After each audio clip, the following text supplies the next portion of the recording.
আসসালামু আলাইকুম। Welcome to Ayesha's kitchen. আজকে আমি আলু আর টমেটো দিয়ে শিং মাছ রান্না করব। এই আলু আর টমেটো দিয়ে শিং মাছের ঝোল কিন্তু অনেক মজার হয়।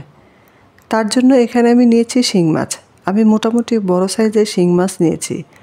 আর মাছগুলোকে আমি 3 টুকরা করে কেটে নিয়েছি। শিং মাছের পিঠে যে একটা রগ থাকে সেই রগটাকে কেটে নিয়েছি। আর এখানে নিয়েছি ছোট সাইজের আলু, রেগুলার কাট করে কেটে নেওয়া।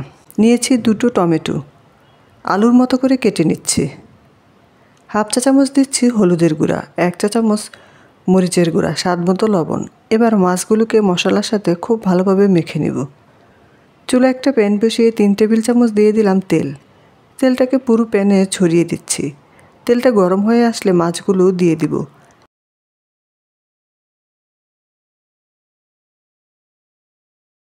এবার মাছের দুপাশ হালকা লাল করে ভেজে নেব।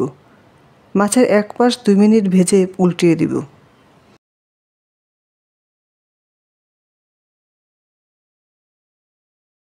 2 মিনিটই যথেষ্ট এই মাছটা ভাজার জন্য। এবার অপর পাশও 2 মিনিট ভেজে নেব।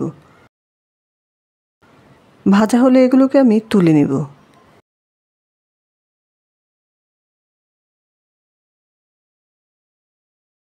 এবার এই তেলেই দিয়ে দিচ্ছি কেটে ধুয়ে পরিষ্কার করে নেওয়া আলু। আলুগুলোকেও তেলের মধ্যে ভেজে নেব কিছুক্ষণ। আলু খুব বেশি ভাজতে হবে না, হালকা ভেজে নিলেই হবে। আলু ভাজা হয়ে গিয়েছে, এবার এগুলোকে তুলে ফেলব।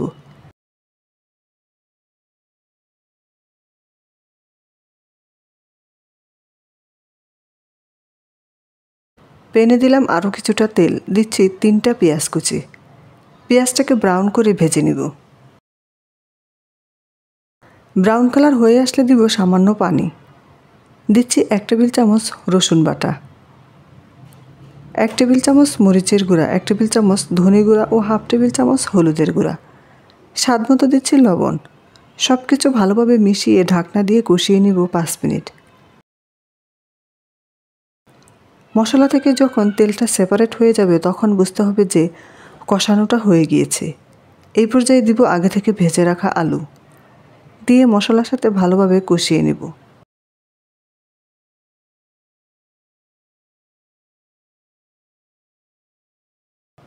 কষানো হয়ে গেলে দিয়ে দেব ভেজে রাখা মাছ।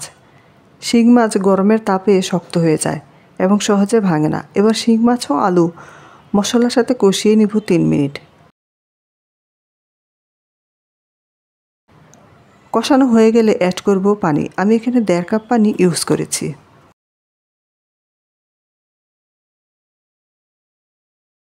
দিয়ে দেব রেগুলার কাট করে কেটে নেওয়া 2টা টমেটো। সব কিছু ভালোভাবে মিশিয়ে ঢাকনা দিয়ে রান্না করব 5 মিনিট।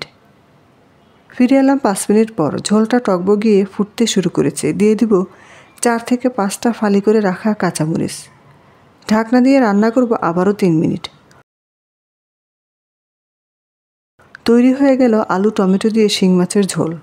এই গরমে কুরবানির মাংস খাওয়ার পর এইরকম একটা রেসিপি থাকলে তৃপ্তি নিয়ে ভাত খাওয়া যাবে। রেসিপিটা কেমন লেগেছে কমেন্টে জানাতে ভুলবেন না। সবাই ভালো থাকবেন, সুস্থ থাকবেন। আল্লাহ হাফেজ।